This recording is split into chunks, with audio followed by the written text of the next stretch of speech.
If there's a hobby other than coasters that I like a lot, it's sports.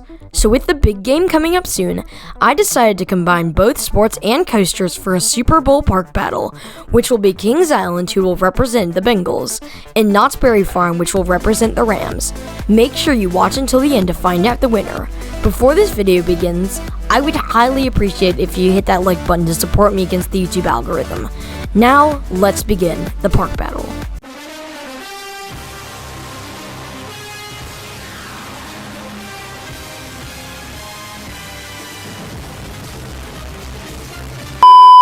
To start off, we have two wooden coasters, Ghost Rider and Mystic Timbers. Ghost Rider is a CCI woody that borders the edge of Knott's. The ride has large hills that give good flutter airtime and decent turnarounds that give some decent laterals. The drop off the mid-course is legendary, and the second half is also stellar. Mystic Timbers also focuses on airtime, but it does it differently than Ghost Rider. Rather than large floater hills, Mystic has low-to-the-ground speed hills that have floater and flojector airtime. The ride also mixes in laterals here and there, all while going out and back through the woods. Mystic also features a curved drop compared to Ghost Rider's straight one. Despite many people saying Mystic is better, I'm gonna go with Ghost Rider for this one.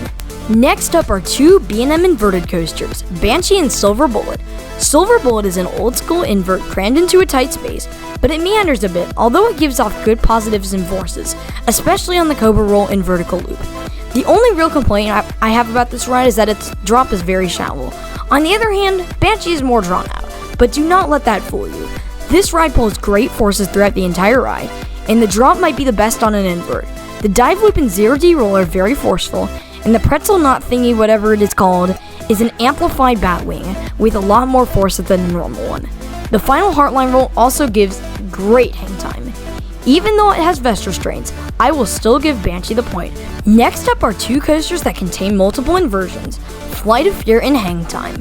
Flight of Fear is a launch, while Hang Time has a vertical lift and beyond vertical drop.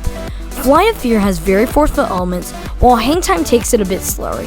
Even though I find Flight of Fear to be more forceful, it has somewhat lackluster second half, and since you can't see the crazy head choppers, I find it to be not as fun. Hang Time has some slow inversions, but the drop is great, and the setting and light package are great as well. Also, the ride has an insane moment of airtime randomly. It's almost like the Ejector Death Hill, but on a Gerstlauer. In the end, I prefer Hang Time for having better elements and a decent airtime moment. The next matchup will be between two coasters in the 200-foot range, Accelerator and Diamondback. Accelerator has a very forceful launch which will give a massive gut punch, but after that, the top hat, there are just overbanks into the brake run. On Diamondback, you have a great drop, followed by very sustained camelbacks, which will give great floater airtime. To cap it off, there are some more airtime moments and even a splashdown. Even though Accelerator is a great ride, Diamondback will get the point for being longer. The final coaster matchup will be between two family launch coasters, Montezuma's Revenge and Backlot Stunt Coaster. Montezuma has a forceful launch that you take twice and a spike, and Backlot has a great helix in the beginning as well as a surprise section. Both has forceful elements, and Backlot even has some fire effects, but I will be giving this one to Montezuma for this forceful loop, spike, and launch. Since these two parks have very different lineups, I was only able to compare some of their coasters, so every coaster will be worth half a point, and every major coaster will be worth 1 total point. Knott's has only Sierra Sidewinder, which will give them half a point, while Kings Island has Orion, The Beast, Bat, Racer, and Invertigo, which will get them 3.5 points. Moving past the coasters, we have Kids Rides and Attractions, which will be worth half a point.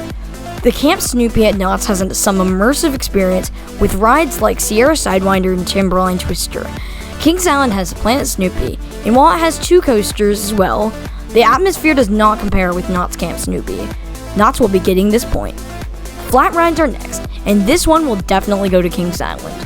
While Knott's Berry Farm does have Supreme Scream, an SNS drop tower, and a few other rides, Kings Island has a Windseeker, a gyro drop tower that is 300 feet tall, and a pendulum with Delirium. Next up is water rides. Kings Island has Congo Falls and Whitewater Canyon, but Knott's wins by an absolute landslide for having two of the best water rides out there, Calico River Rapids and Timber Mountain Log Ride. Both have an immersive experience with animatronics, theming, and scenery, while also getting you soaked. park atmosphere and theming is the last matchup, and that by far goes to Knott's for Ghost Town and many other themed and landscape sections. Kings Island does not really have a fully themed section, maybe Rivertown, but I really wouldn't consider it. So Knott's wins by a lot for this one. All the categories have been finished, and in the end, Kings Island has won by a score barely of 6.5 to 6. If you've made it this far, then comment down below who you think should have won, and while you're at it, hitting that like button would help me a lot. Also, make sure to subscribe to be in the know when I post new videos. Anyways, this is Zero G Coaster signing out. Goodbye, guys.